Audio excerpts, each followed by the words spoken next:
अस्सलाम वालेकुम स्टूडेंट्स, आज हम एक नई वीडियो के साथ आपकी खिदमत में हाजिर हुए हैं। आज की वीडियो में हम एक्सरसाइज नंबर 6.2 को सॉल्व करेंगे। 6.2 का जो क्वेश्चन नंबर 3 है, ये आपके पास स्मार्ट सिलेबस का सबसे पहला क्वेश्चन है।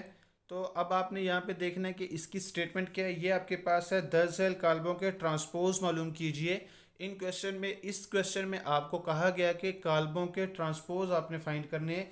सबसे पहले तो आपको मैं बताता चलूँ कि ट्रांसपोज कहते किसे हैं।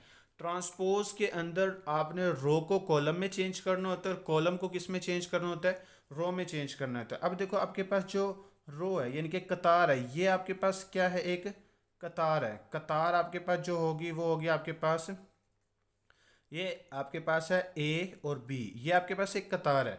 जब आप इसको ऐसे देखोगे, ये ऐसे, तो ये क्या बनेगा आपके पास, ये कॉलम बन जाएगा। क्या बन जाएगा, कॉलम। ये इसे आप क्या कहोगे, कॉलम भी कह सकते हो, ठीक है। तो कॉलम क्या बन जाएगा आपके पास, ए और सी। दूसरे अल्फाज में आपको मैं बता दूं कि ये जो है, जब आप ऐसे देखोगे, लेफ्ट से राइट की तरफ देखोगे, तो ये आपके पास रो बनेगी। जब अप से डाउन यानी कि ऊपर से नीचे की तरफ देखोगे, तो आपके पास वो क्या बनेगा, कॉलम बनेगा, ठीक है।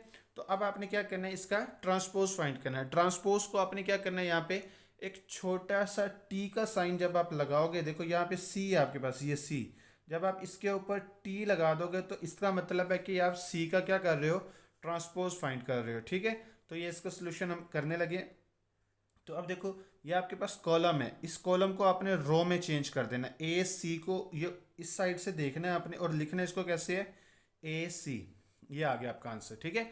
इसी तरह अब आपने दूसरे कॉलम को देखना है, तो ये आपके पास माइनस बी और डी है, इसको सेकंड रो में आपने लिखना है, ठीक है। तो यहाँ पे क्या आएगा, माइनस बी, और इसके बाद आगे क्या आएगा यहाँ पे, डी। तो ये आपके पास क्या आ गया, इसका ट्रांसपोज आ गया। अच्छा, अब आपके पास जो नेक्स्ट क्वेश्चन है, वो आपके पास थर्ड क्वेश्चन का ही डी पार्ट है। इसका भी आपने ट्रांसपोज फाइंड करना है।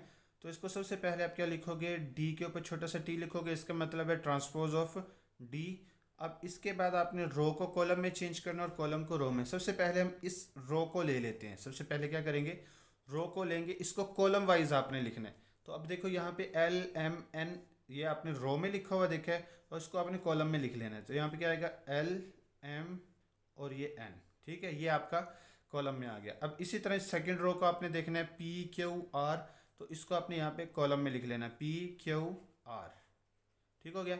इसी तरह अब आपके पास है ए बी सी, तो आप यहाँ पे क्या लिखोगे, ए बी सी, ठीक हो गया। तो ये आपका क्या आ गया, आंसर आ गया। आपके पास जो नेक्स्ट क्वेश्चन है, वो क्वेश्चन नंबर 7 है। क्वेश्चन नंबर 7 में आपको वो कह रहा है कि 3 × 3 मरतबा की मुरब्बी काल्बों की पहचान करें। अब आपने वो बताना है कि वो कालब बताना है जिसके अंदर तीन जो है आपके पास कतारें हैं, और तीन ही आपके पास क्या है, कॉलम है, ठीक है। तीन आपके पास क्या है, कतारें और तीन कॉलम है। अब देखो हम देखते हैं यहाँ पे, सबसे पहले तो आपने देखना है कि एक ये कतार होगी, एक ये कतार होगी, दो, और एक ये होगी, तीन। तीन कतारें होगी। अब कॉलम देखते हैं, एक, दो और ये तीन। अब देखिए सबसे पहला जो क्वेश्चन है, ए जो है, ए आपके पास क्या है, इसका मर्तबा क्या है, 3/3 है। अब इसका देखो, इसके अंदर तीन कतारें तो हैं, एक कतार ये, एक ये, तीन। अब कॉलम एक है, ठीक है। ये आपका आंसर नहीं है।